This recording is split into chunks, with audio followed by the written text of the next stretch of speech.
One of the misconceptions we can have as parents is that if our children don't say anything, they're okay. And one of the overarching experiences that so many parents assume that their kids are okay because they're not talking about it.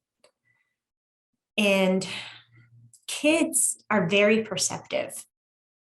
They might assume you already have enough on your plate and they don't want to burden you by sharing even more. Now I know daddy is sick and mom's trying to keep her job and we need help in the home and financially we're burdened and I'm depressed.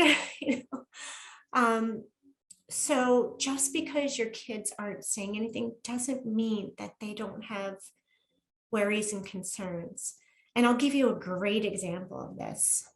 One of our first camps, we had a young man, he was 12 years old, join us. And he was a big kid. And he and his mom came. His dad was living with ALS. And the young man was crying a lot over, not over discussing ALS, but over other things. Like, for example, he fell and when he fell, he didn't even hurt himself, but he started crying.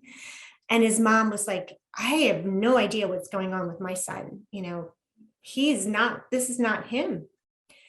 And she's like, and I'm so sorry. And I said, why are you, first of all, why are you apologizing?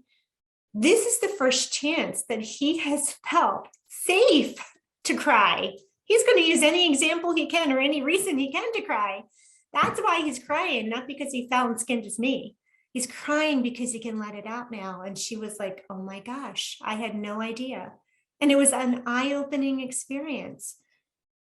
Children need to feel like it's safe to do it and that it's okay to do it. And even if parents are loving and supportive, they might still feel like, well, they might have the emotional intelligence to think, I don't want to burden anyone or I don't want to bother anyone.